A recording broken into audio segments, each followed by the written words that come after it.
आदाब, जय हिंद, जय भारत। मैं मोहम्मद तौफीक BTS news and TV channel में आपका इस्तकबाल करता हूं। आइए देखते हैं आज की ताज़ा खबर। आज जो अमेंडमेंट बिल जो पास होने की बात कर रहे हैं, जो ख़ासकर कांग्रेस हमेशा ये बोलती है कि मोहब्बत की दुकान खुल चुकी है, मोहब्बत की दुकान है, ऐसा है, लेकिन मोहब्बत की दुकान किसके लिए खुल चुकी है उसका अंदाज़ा मुझे नहीं हो रहा है, क्योंकि वफ़ एक्ट क्लियरली ये बोलता है कि वंस इज़ वफ़ इज़ ऑलवेज़ वफ़। और जो भी सर्वे होता है गवर्नमेंट से सर्वे होकर वफ़ सर्वे जो अपॉइंट करते हैं वफ़ कमीशन को देकर लैंड सर्विस डिपार्टमेंट से अलॉट कर गवर्नमेंट के तहत अपॉइंट होकर जो सो वफ़ की लैंड्स के सर्वे होते हैं। उसके बाद गवर्नमेंट की जानिब से उसकी गज़ट होती है, गज़ट जो कि नोटिफाइड गज़ट होकर जो सो यहाँ दी जाती है।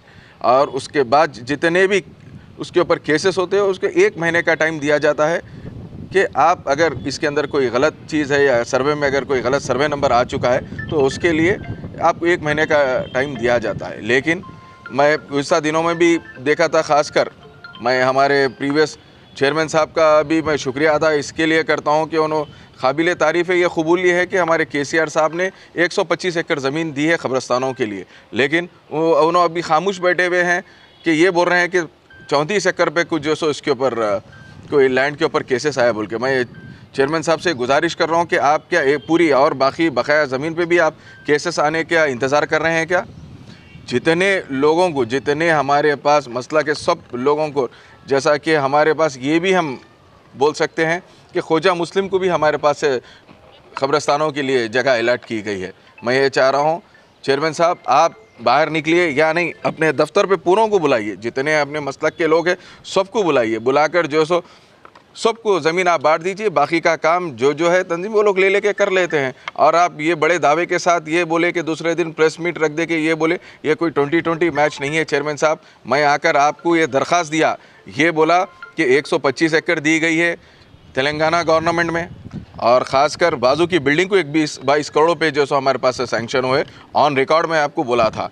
आप उसके ऊपर ये बोले कि हाँ भाई 3 महीने का टाइम है, तो आपकी गवर्नमेंट बन के आज 1 साल के करीब है, क्यों नहीं आप वो पैसे लेके आके बाजू की बिल्डिंग को आप लगाना चाह रहे हैं? मुझे ये समझ में नहीं आ रहा। और दूसरे हमारे काबिल दोस्त कईयों ये थे उस ज़माने में दौरे हुकूमत TRS में आके हमेशा बाजू बिल्डिंग को दिखा के बाजू पानी में जो सो पत्थर फेंक के पानी की आवाज़ सुना कर जाते थे। आज वो सबके मुंह बंद है। मैं ये चाह रहा हूँ, देखिए आप कोई भी मसले पर आप बात करिए, एहतजाज करिए, ये काबिल तारीफ़ है, समझ में आता, लेकिन कौमी मसलों को लेकर, ख़ासकर मसाजिद को लेकर, क़ब्रिस्तानों को लेकर जो लोग आकर अपनी सियासी बेरोज़गारी दिखाते थे, मैं उन लोगों से सबसे पूछना चाह रहा हूँ कि आप लोगों का मुँह क्यों बंद है? आप लोग बात क्यों नहीं कर रहे हैं? आज मोइनाबाद की मस्जिद शहीद हुई, दौरे हुकूमत TRS में ऐसी कोई लैंड ग्रैबर्स जो सो शामिरपेट की मस्जिद शहीद करने पे वहाँ पर ख़ुद वक्फ बोर्ड की जानिब से जो सो FIR कराए हैं। आप क्यों नहीं निकल रहे हैं? आप क्यों नहीं करा रहे हैं FIR? मैं आपसे ये पूछना चाह रहा हूँ। और रही दूसरी चीज़, मैं जब चेयरमैन था शामिरपेट की मस्जिद को इमीडिएट बग़ैर किसी के बात के उसके वक्फ बोर्ड की जानिब से 5 लाख रुपए हम दे के वहाँ पे बाउंड्री वॉल का काम शुरू कराने की कोशिश की। आप क्या कर रहे हैं? आप कब बाहर निकलते हैं? और मैं आपसे गुजारिश कर रहा हूँ चेयरमैन साहब, आप जल्द से जल्द जितने मसलक को अलॉट की गई है ज़मीन क़ब्रिस्तानों के लिए, वो सब के ज़िम्मेदारों को, बड़े ज़िम्मेदारों को बुलाइए। मैं ख़ासकर जितने भी ज़िम्मेदार हैं मैं उनसे भी गुजारिश कर रहा हूँ, आप लोग वक्फ बोर्ड को जाइए, जाकर हम TRS की गवर्नमेंट में जो जगह दी गई है क़ब्रिस्तानों के लिए, आप लोग जाइए, जगह ले लीजिए। और चेयरमैन साहब आप ये भी कह रहे हैं कि मैं दरख्वास्त कर चुका हूँ कलेक्टर साहब को उसकी बाउंड्री के लिए, पैसों के लिए। चेयरमैन साहब मैं आपको ये चीज़ और एक चीज़ आपको आगाह कर दे रहा हूँ, आपको बता दे रहा हूँ कि आपको ये चीज़ के बारे में लाइल्म है, आपको ये चीज़ नहीं मालूम है, या आपके जितने ऑफिसर्स नीचे है या आपका स्टाफ आपको गुमराह कर रहा है।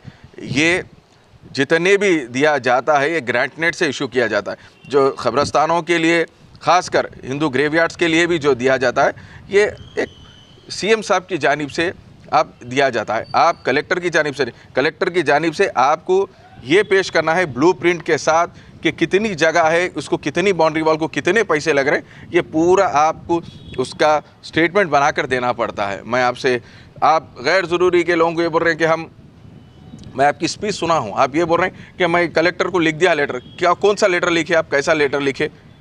जब कि ये जो पैसे आते हैं ग्रांट नेट से आते हैं, कलेक्टर के पास इशू करने की अथॉरिटी जब होती है, आप जब उनको ब्लूप्रिंट बनाकर एक कॉपी बनाकर दिया जाता है तो होती है इसके अंदर।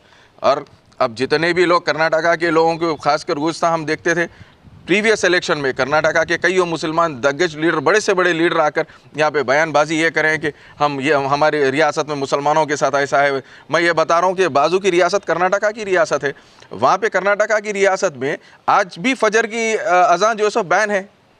आप लोग क्यों नहीं पूछ रहे हैं ये बात? आप जब कांग्रेस जो सो मोहब्बत की दुकान बोल के लेके चल रहे हैं बाजू के, तो मैं ये चीज़ आपको बताना चाहता हूँ, मैं मुसलमानों भाइयों से रिक्वेस्ट करना चाहता हूँ, हमारी जो गवर्नमेंट थी वाकई सेकुलर गवर्नमेंट थी। हमारी गवर्नमेंट आप देख सकते हैं जो भी चीज़, जो भी फैसले करी, सबके खुशी के फैसले, हर कौम को लेकर चलने वाली जमात का नाम BRS था। यही KCR साहब पूरे हिंदुस्तान में जितनी रियासतें हैं, बाजू की रियासत है कर्नाटका रियासत में भी, आप ही की में आप देख सकते हैं हमेशा से जुडिशरी पावर बोल के बोले थे। हिंदुस्तान में वाहिद एक KCR साहब थे जो कि वफ़ को जुडिशरी पावर बोल के नहीं, ऑटो लॉक करा कर रख दिए थे। वफ़ की प्रॉपर्टी जहाँ है ऑटो लॉक हो गई थी, कोई उसका रजिस्ट्रेशन नहीं कर सकते थे। आज आप ही की गवर्नमेंट है, बाजू बिल्कुल बाजू ही रियासत है कर्नाटका की रियासत, वहाँ पे क्यों नहीं अमेंडमेंट लेके आ रहे? वहाँ पे क्यों ऑटो लॉक नहीं कर रहे हैं आप? वहाँ पे क्यों वक़्त की प्रॉपर्टीज़ नहीं है क्या? वहाँ पे क्या मसाजिद नहीं है? वहाँ पे क्यों फजर की नमाज को आप बैन करके रखे हैं आज भी? मैं खासकर तेलंगाना के मुसलमान भाइयों से गुजारिश कर रहा हूँ कि आप देख रहे हैं हालात क्या क्या हो रहे हैं, कैसी ये हालत चल रही है, कैसी गवर्नमेंट चल रही है। हम कोई भी चीज़ पे हमारी गवर्नमेंट की हम जो प्रीवियस BRS पार्टी के हमारे कोई लीडर ऐसे नहीं हैं। कोई भी सियासी जो सो मस्जिद मसाजिद या कोई ऐसी चीज़ पे आके जो सो हम बयानबाजी करके आप हमारा सियासी जो सो हम इसका फ़ायदा उठाने का हमारा वो नहीं है।